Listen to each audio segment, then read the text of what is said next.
So I want to right away go to Capitol Hill. Senator Tom Cotton in focus now, Republican from Arkansas, who sits on the Armed Services, Judiciary, and Intelligence Committees.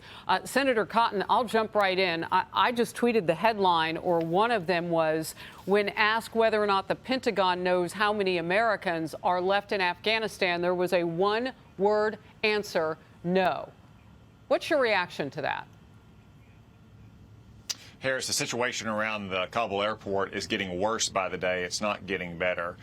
John Kirby stressed how many flights are landing and we have control of the tarmac, but it is total violent chaos outside of the airport. Contrary to Joe Biden, who was on TV this morning claiming that the Taliban is cooperating with us, my office has been in touch with dozens of people on the ground outside the airport where the Taliban are beating people indiscriminately, taking their passports, taking their visa papers. All of this is happening just a few yards away from the gates, and American soldiers are not allowed to venture beyond that perimeter to try to secure American citizens who are making their way through these crowds, through Taliban goons, to get into the airport. So it may be true that the tarmac is under control, but that doesn't do any good for the thousands of American citizens who our government just told again cannot be guaranteed safe passage to the airport. That has to change, and it has to change today. They can't even guarantee that they know who's on the ground. I mean, the Pentagon said refer to the State Department. The State Department gives,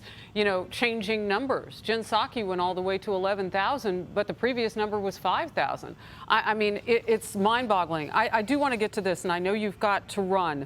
A very good source inside Afghanistan is telling Fox News today that there is real concern on the ground in Kabul that despite President Biden's promises, assurances in that ABC News interview last night that America will take off on August 31st, there is serious concern and worry that because of the slow current pace of processing, thousands of Americans will be left behind.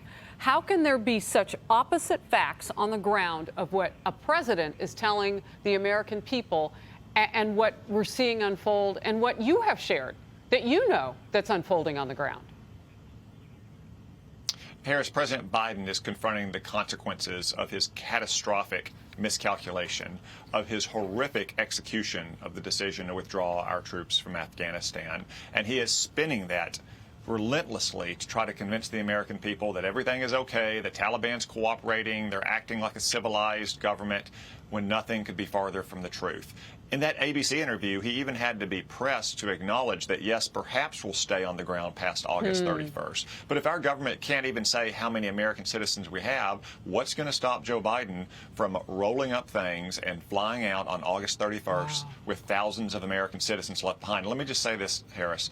A lot of people have been speaking this week about comparisons to Saigon in 1975. What increasingly worries me is the scenario of Tehran in 1979, when 52 hostages held by the Ayatollah paralyzed American foreign policy for more than a year. Imagine if the Taliban has effective hostage control of thousands of Americans who are stranded in Afghanistan. It would be a catastrophe. It would be, and I just want to quickly get in. That's why it has been your focus, because I caught this on Twitter. You are reaching out to people and saying for them to call your office. And there are other lawmakers doing this too, but you actually just helped one man that we knew of, that we just interviewed on Fox and Friends yesterday. He called on President Biden or anyone in power to help him, and you were able to help him. What did you do? Well, Harris, we have a great team working around the clock to try to help Americans who are stranded behind enemy lines. We have a lot of contacts on the ground in the airport. We're able to connect them on occasion. When this is all behind us and everyone is safely out, maybe we can talk about it at greater length. Let's just say that if the State Department and the Biden administration are not able to help these American citizens, then we'll keep working around the clock to do everything we can. Now, we can't control those gates. We can't put people on an airplane manifest, but we can make sure they have the best information possible. And if we can, get them connected to people inside the airport who can help them get through these Taliban gangs that are policing all the roads and the entry points to the airport. You're still serving. I know your military background, but that's military service that you're talking about right now, helping people on the ground. Senator Cotton, I look forward to the day that we can look back and you can fill us in on how you saved Americans and how much was necessary during this administration. Thank you for your time. I know you've got to go.